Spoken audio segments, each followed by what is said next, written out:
허은하 전 대표가 의원님과 CBS 김현정 뉴스쇼 유착 뭐 이런 얘기를 했던데 이게 뭐 무슨 얘기인가요? 이게 사람들이 헤드라인을 크게 달면은 무슨 일이 있는 줄 아는데요. 네. 사실 유착이라고 하는 것은 이런 게 아니죠. 이권을 두고 이제 언론과 결탁한다든지 이런 걸 네. 유착이라 하는 건데, 근데 이제 허은하 전 대표가 네. 최근에 이제 당원 소환제로 당 대표 물러나게 되면서 뭐 아직까지 미련이 좀 남아가지고 그래서 이런저런 말씀하시는 것 같습니다.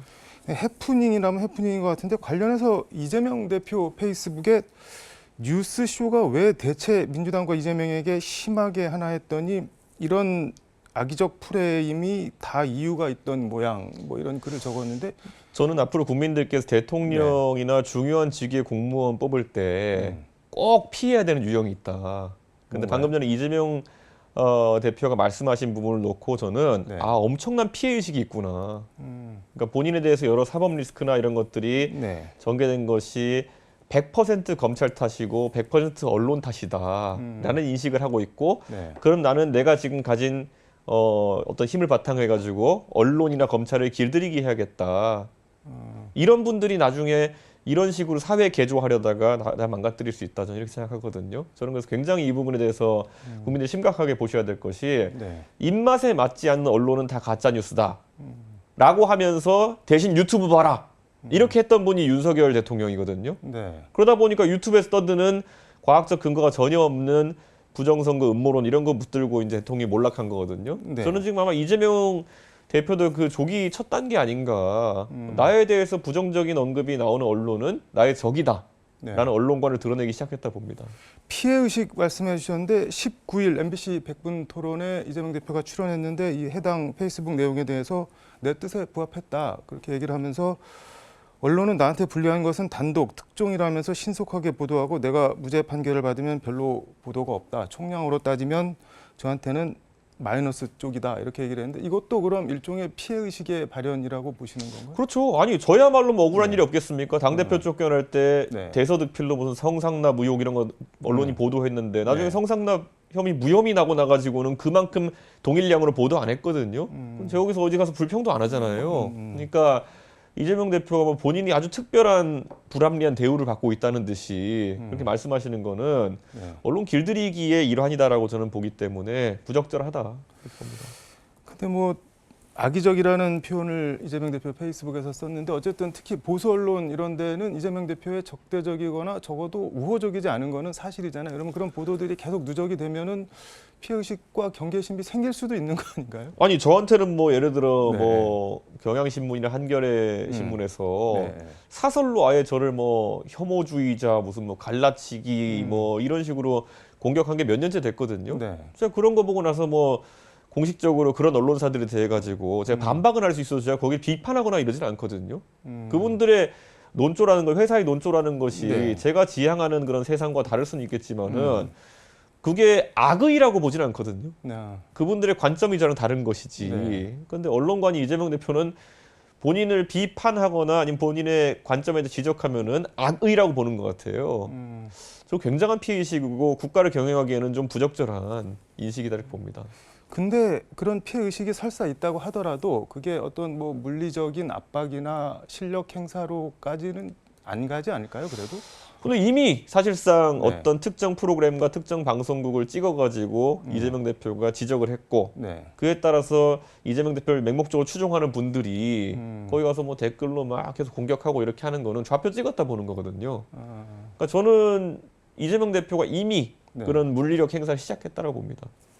준성맘 이런 얘기는 저 약간 비아냥처럼 김현정 앵커에 대해서 나왔는데 그거 혹시 들어보셨어요? 그런데 냉정하게 보면은 김현정의 뉴스쇼가 굳이 좌우 성향으로 따졌을 때는 오른쪽에 친화적이거나 이러진 않은 것 같거든요. 그러니까 저는 네. 그 원래 삐딱한 눈으로 방송을 보면은 네. 방송이 삐딱해 보이는 겁니다. 그렇기 때문에 저는 부처 눈엔 부처만 보이고 모 눈엔 모만 보인다고 네. 이재명 대표가 너무 그렇게 본인의 왜곡된 시야로 세상을 보지 않았으면 하는 생각입니다.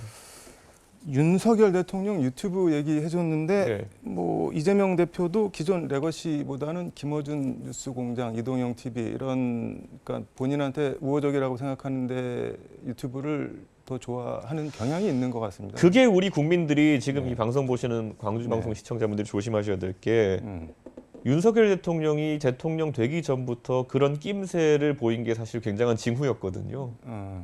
그러니까 자기에게 비판적인 논조일 수 있는 레거시 미디어, 그러니까 팩트 체크를 하고 네. 보도 절차를 지켜가지고 보도하는 언론들은 불편하게 생각하고 자신에 대해서 옹호하는 유튜브만 쫓아다니던 대통령이 나라 망가뜨린 것처럼 지금 이재명 대표도 본인들이 솔직히 관리하는 일부 유튜브 채널이 있는 걸로 보입니다. 출연해서 이렇게 발언하고 하는 그게 아마 큰 지도자가 되는데 굉장히 결격사유다 저는 이렇게 봅니다. 모셔놓고 계속 이재명 대표 얘기만 하겠는데 하나만 더 물어보면은 민주당은 중도 보수 정당이다 이재명 대표가 그렇게 네. 얘기를 했는데 그거에 대해서 왜냐면 페이스북에서 차선 물고 달리고 급정거 급출발 반복하고 깜빡이 없이 차선 바꾼다. 이건 어떤 말씀입니까? 아니, 뭐 이재명 대표가 사실 과거 음주운전 때문에 문제된 적도 있지만은 이재명 대표는 지금 누가 봐도 제일 왼쪽 차선에서 항상 좌회전하려고 기다리던 사람인데 갑자기 이제 교차로에 들어서자마자 네. 우회전하려고 있어요. 그러니까 이거는 무조건 사고 납니다. 이거는 나중에 이분이 만약에 어떤 큰 자리에 가게 되면요 맥락이 없는 정치를 하고 맥락이 없는 통치를 하는 그런 상황이 되는 거거든요. 저는 그래서 네. 이런 말이 나오는 것 자체가 굉장히 안 좋은 징후다. 윤석열 대통령도 사실 네. 뭐 정권을 넘나들면서 정권의 입맛에 맞는 수사를 해오던 사람인데 대통령 되려고 무슨 자윤이 뭐니 자기 마음속에도 없는 거 떠들더니만은 네. 저렇게 된 거거든요. 저는 지금 그 이재명 대표도 자기 마음속에 없는 말 하는 거 보면 불안하다 그런 생각이 듭니다.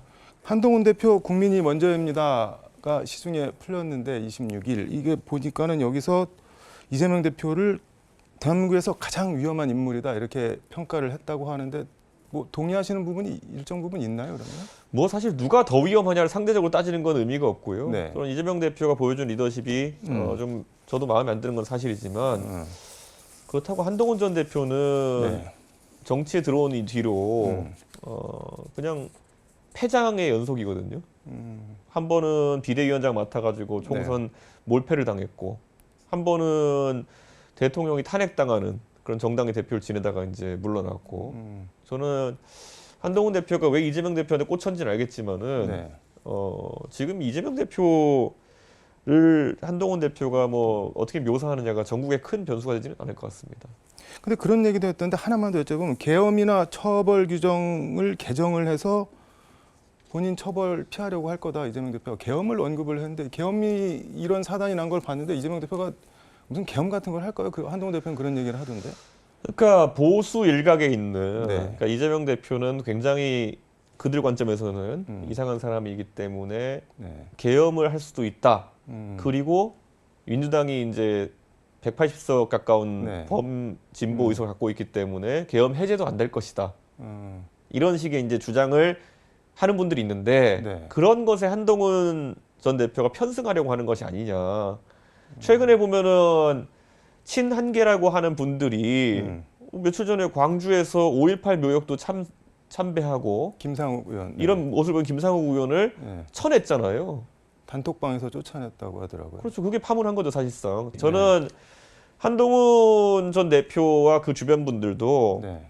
이제 조기 대선이 다가오고 경선을 치러야 되는 상황이 오니까 그런 유불리를 따지기 시작한 것이 아닌지. 원래 여의도 문법 안 따르겠다 그러더니만은 가장 여의도 문법적인 방법으로 지금 경선에 임하려고 하는 것 같다. 경선을 하려면 유불리는 당연히 따져야 되는 거 아닌가요? 아 그러면요 이게 네. 그 예측이 안 됐던 일정도 아니고 조기 대선은 어차피 치러질 것인 게 12월부터 거의 명확했고요. 네. 그렇다면 그때부터 스탠스를 정해서 갔어야지. 며칠 안 남겨두고 지금까지 뭐 김상욱 의원 목도리도 씌워주고 응원하고 이렇게 하다가 야 이거 이제 거추장스럽네. 김상욱 의원 이제 정리하자. 이거는 좀 이상하다 이런 생각입니다. 탄핵 심판은 이제 마무리가 됐는데 최후 변론도 끝났는데 내가 빨리 직무 복귀해서 대한민국을 이끌어가겠다는 윤 대통령 메시지. 이거는 진짜 복귀를 할 수 있다고 믿는 걸까요? 믿고 싶은 걸까요? 아니면 아닌데 그냥 말만 그렇게 하는 걸까요? 윤석열 대통령도 법률가인데 네. 본인이 저지른 죄가 얼마나 중죄인지를 모르지 않을 거다 이렇게 생각합니다. 네. 하지만 어떻게든 이 상황에서 자기의 지지층을 결집해서 대선 과정에서 네. 지렛대로 사실 협박조로 국민의힘을 흔들어가지고 그 안에서 탄핵 반대하는 후보가 또는 본인을 지지하는 후보가 후보로 선출되어 가지고 본인의 정치적 영향력을 유지하고 싶은 마음이 아마 있을 겁니다. 그런다고 유지가 될까요? 그런데? 유지가 안 될 뿐더러 그러다 대선 질 가능성이 더 높아진다. 그래서 저는 윤석열 대통령의 지금까지 윤석열 대통령이 정치한 이후 검찰 때는 모르겠으면 정치한 후에 한 판단의 판단력 자체는 최악이었다 전부 다. 그 다 진다는 강서 보궐선거 이긴다 생각해서 후보 내는 것도 보십시오. 네. 총선 때도 보면은 변화를 해야 될 시점에 자기 고집으로 밀고 나가다가 지지 않나. 그다음에 계엄을 하면은 본인이 전국을 뒤집을 수 있다는 판단력까지. 저는 윤석열 대통령의 판단력이라는 거는 정치적으로는 의미가 없는 수준이기 때문에 저는 그 대통령의 그 판단이 옳다고 보지도 않고 바람직하다 보지도 않습니다. 근데 그런 말씀하신 최악의 판단력에 국민의힘 상당수 중진들이 호응을 하고 있잖아요. 대통령이 판단력이 안 좋으면 당에서라도 판단력이 좋아야 되는데 그 둘 다 판단력이 안 좋았기 때문에 윤석열 정부가 제가 쫓겨난 이후에 나락으로 간 거거든요. 저는 글쎄요. 저는 지금 상황에서 국민의힘이 더 나은 판단할 것 같지는 않습니다. 지금도 그럼 나락으로 가는 길을 가고 있다는 말씀인 건가요? 제가 지난번에 한번 이렇게 언급했거든요. 아마 윤석열 대통령이 탄핵되고 나면은 본인을 사면시켜 주겠다고 하는 후보에게 선호를 보여줄 것이다. 근데 그런 거 하나하나가 얼마나 부질없는 행동인지를 시간이 좀 지난 뒤에 깨달을 것 같다는 생각입니다. 근데 일각에서는 말씀하신 대로 이 탄핵 극렬 반대 세력이 떨어져 나가서 국민의힘이 쪼개지고 새로운 보수신당이 뭐 의원님, 한동훈 전 대표, 유승민 전 원내대표 등등 해서 이런 분들이 한 텐트에 모여서 경선을 치러서 거기서 선출해야지 그나마 이재명 대표에 대항할 수 있는 거 아니냐 이런 얘기를 하시는 분들도 있는 것 같습니다. 근데 요즘 보면은 뭐 한동훈 전 대표나 유승민 전 의원 같은 경우에는 뭐 한동훈 전 대표는 뭐 이준석을 거의 한 1년 반째 공격해 왔고 그와 그 주변의 무리들이 유승민 전 대표는 요즘 뭐 명태균 게이트에서 뭐 이준석이 잘못되길 좀 바라는 마음이 있으신 것 같아요. 그 주변의 인물도 그렇고 그렇기 때문에 저는 그게 사실 미래지향적이라기보다는 좀 어부지리적 성격으로 좀 이득을 보려는 움직임들이 아닌가 생각하거든요. 저는 그래서 그분들이 뭐 미래지향적인 형태로 좀 자세를 바꾸지 않는 한 쉽지는 않을 거라는 생각합니다. 알겠습니다. 시간이 다 돼서 이거 하나만 여쭤보겠습니다. 예. 김건희 여사 관련한 얘기가 계속 나오는데 뭐 네. 비화폰을 썼네 만에 왜 영부인이 국정원장과 문자 통화해서 전화번호 뭐 주고받냐. 그다음에 육성도 공개가 돼서 뭐 밀라고 했다 뭐 그런 얘기도 나오고 그러는데 어떻게 될 것 같으세요, 김건희 여사는?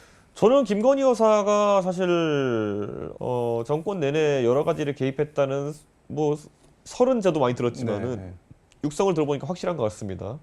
그래서 김건희 여사가 소환 조사를 받는 것은 이제 탄핵이 만약 진행된 이후에는 그냥 당연히 진행될 수순이 아닌가 그런 생각을 합니다. 근데 박지원 의원 같은 경우는 뭐 우리 다 위험해, 빨리 계엄해, 오빠 계엄해 이게 사실로 드러나고 있다고 하는데 계엄까지도 연관이 됐을까요? 그건 아직까지 제가 나온 것들로는 확신을 못 하겠습니다. 왜냐하면 그 계엄 당일날 김건희 여사가 서울의 강남에 있는 모 의원에 있었다는 그 보도가 확인됐기 때문에 계엄에 그렇게 관심이 많았으면 계엄 당일날 그렇게 정보가 공유 안 되고 그런 어떤 뭐 치료인지 시술 목적인지 의원에 있는 상황이 발생했을까라는 생각이긴 합니다. 그래서 저는 그거는 아직까지 박지원 의원과는 좀 확신의 정도가 다릅니다. 뭐 계엄은 잘 모르겠지만 그 외의 것들은 여기저기 관여한 흔적은 뭐 그 정도로. 저도 여러 가지 설은 다 들었는데요. 그 중에 하나가 이번에 확인이 되는 과정 중에 있는데 그러다 보니까 나머지 설들도 사실에 가깝지 않을까라는 의심은 더 커집니다. 알겠습니다. 시간이 다 돼서 오늘 말씀 여기까지 듣도록 하겠습니다. 네, 고맙습니다. 감사합니다. 지금까지 서울광역방송센터에서 이준석 개혁신당 의원과 함께 전해드렸습니다.